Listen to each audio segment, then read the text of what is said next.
안녕하세요. 미속의 최진영 목사입니다. 2023년 6월 17일 오늘 달기 쉬는 생명수 샘물한 모금 시작하도록 하겠습니다. 출애굽기 6장을 보시면요. 이제 하나님께서 이제 모세에게 사명을 주시는 그 장면이 나오는데요. 하나님이 모세에게 이제 말씀하시니까 나는 여호와다.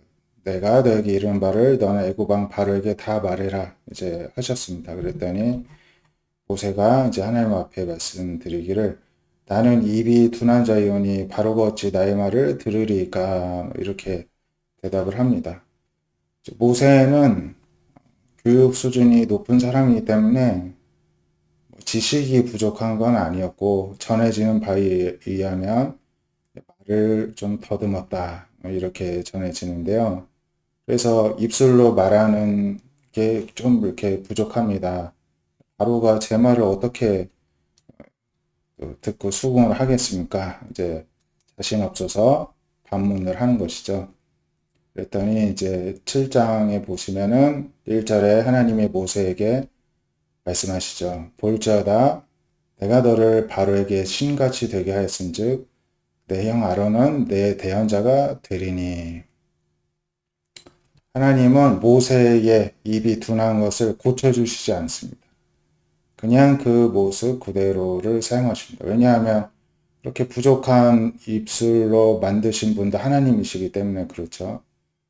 그러면서 너 대신에 말 잘하는 너 형 아론이 너의 대언자가 되게 할 것이다. 이렇게 말씀하십니다. 하나님이 명령한 바는 이제 모세가 형 아론에게 말하고 아론은 이제 들은 바를 바로에게 왕에게 이제 전하라는 것입니다. 그렇다면 합리적으로 생각하면 하나님이 그냥 바로 아론에게 말씀을 주시고 아론이 바로 전하게 해도 될 것 같은데 모세에게 메시지를 주시죠. 형 아론은 또 모세에게 메시지를 받아야 됩니다. 아론은 말은 유창하게 잘할지 몰라도 메시지가 없는 것입니다. 이렇게 하나님은 다 무언가 부족함을 남겨두신 채 하나님의 일을 하시는 것을 보게 됩니다. 완벽하게 만들어 놓고 하신 일은 없습니다. 예수님은 모든 게 완벽했지만 하나님이시니까 그러신 거죠. 사람에게서는 그런 것을 볼 수가 없습니다.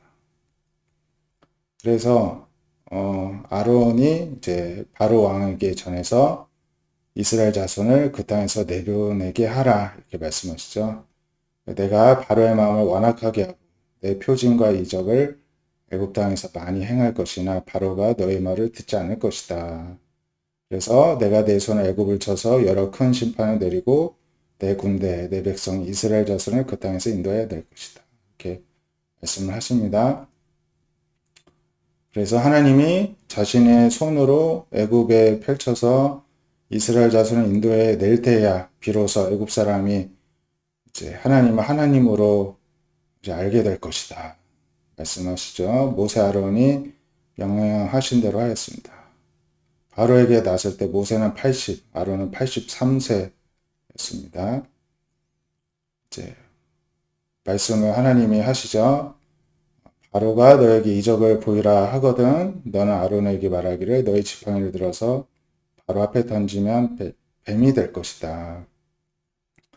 이제 모세와 아론이 이제 하나님의 명령대로 바로와 그 신 앞에서 지팡이 던졌더니 뱀이 됐습니다. 그랬더니 바로도 현인들과 마술사들을 불렀더니 그들도 그 요술로 그와 같이 행하였지만 아론의 지팡이가 그들의 지팡이를 잡아먹었습니다. 삼켰습니다. 그러나 바로의 마음이 완악하여 그의 말을 듣지 아니 여호와의 말씀과 같더라 이렇게 전합니다. 이게 이 바로의 반응이 전형적인 이제 세상 사람들의 모습입니다. 그들은 하나님이 정말 살아계신지를 증명하라고 오늘날에도 그러지만 실제로 증명을 하여도 그들의 말을 증명하여도 하나님의 말씀 듣지를 않죠. 이것이 세상 사람들의 모습입니다. 자신이 옳다 생각하면 그것을 계속 유지하고 쉽게 말해서 끝까지 이겨 먹으려고 하는 것이 전형적인 세상 사람들의 모습입니다. 하지만 모세와 아론이 하나님의 뜻에 순종하였듯이 자신의 고집을 꺾고 순종할 줄 아는 게 또 하나님의 사람들의 모습이라고 할 수가 있겠습니다. 그러니까 거의 체계가 다른 것입니다. 섞일 수가 없는 것입니다. 마가복음 7장에 이제 신약 시대로 와서 보면은 바리새인들과 서기관 중 몇이 예루살렘에 와서 이제 예수님께 왔다가 예수님의 제자 중 몇 사람이 부정한 손, 씻지 않는 손으로 떡 넣은 것을 보았습니다. 그래서 뭐 이들은 손을 잘 씻지 않고서는 음식을 먹지 않고 시장에 갔다 와서도 물을 뿌리지 않고 손발을 막 씻지 않고서는 먹지 않고 뭐 여러 가지 지켜오는 것이 있습니다. 뭐 잔과 주발 노크로까지 씻었습니다. 그러니까 막 유대인들은 물을 정말 물 쓰듯이 쓰면서 늘 이렇게 청결을 유지하는 것이 자신들의 전통이었는데요.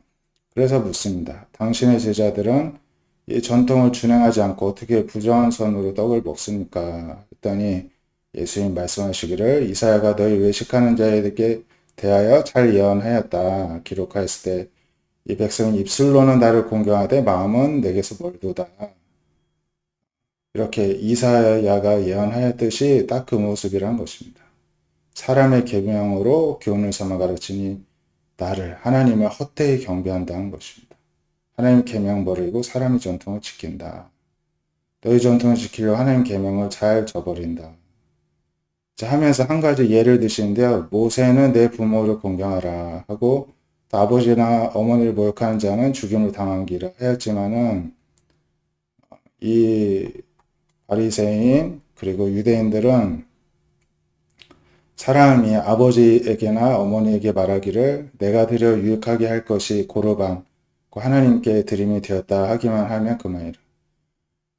그래서 자기 아버지나 어머니에게 다시 아무것도 드리기를 허락하지 아니하여 너희가 전한 전통으로 하나님의 말씀을 폐하여 또 이 같은 일을 많이 행한다 이렇게 말씀하십니다. 이게 무슨 말이냐 하면 이 바리새인과 유대인들은 아버지나 어머니한테 이렇게 정당하게 드려야 될 것도 아버지, 어머니 이렇게 제가 원래 이거 드려야 되지만 하나님께 드렸습니다. 하나님께 드린 게 더 중요하잖아요. 이러면서 부모님께 할 거는 하고 하나님께 할 거는 해야 되는데 부모님께 드려야 될 것을 이제 하나님께 드리고 자기는 모든 의무를 다 했다. 결과적으로 부모를 공경하지 않은 것이죠. 하나님을 섬긴다는 핑계와 명분을 들어서 하나님도 제대로 안 섬긴 거고 부모도 제대로 안 섬기게 된 것이죠. 이런 일을 많이 한다는 것입니다. 하나님은 또 예수님의 말씀은 진정성 있는 섬김을 바라신다 이렇게 말씀하는 것입니다.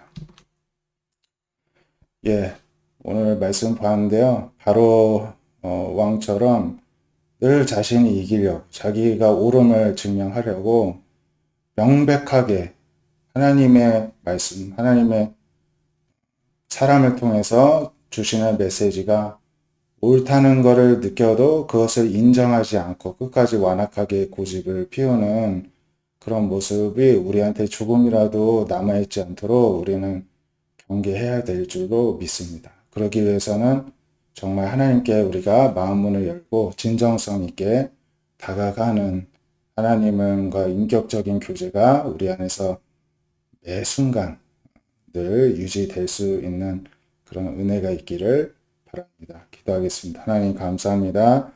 오늘도 함께 해주셔서 감사드립니다. 저희가 하나님 외식하는 자들처럼 겉과 속이 다르지 않게 하여 주시옵시고 겉으로 나를 증명하고 사람들의 평가를 받기 위한 그런 외부적인 것에 마음을 두고 삶의 무게 중심을 두는 것이 아니라 우리들 마음 가운데서 오늘도 만나시고 함께 해주시는 하나님께 무게 중심을 두고 진정성 있는 신앙과 삶으로서 살아가기에 힘쓰는 무게 중심을 우리 안에 계신 하나님께로 두는 그런 지혜롭고 현명한 또 사랑으로 가득한 하나님의 사람으로 오늘도 살아가게 하여 주시옵소서. 예수님의 이름으로 기도드립니다. 아멘. 오늘도 하나님의 은혜로 또 말씀에 의지하여 살아가는 저와 여러분 되시기를 축복드립니다. 감사합니다.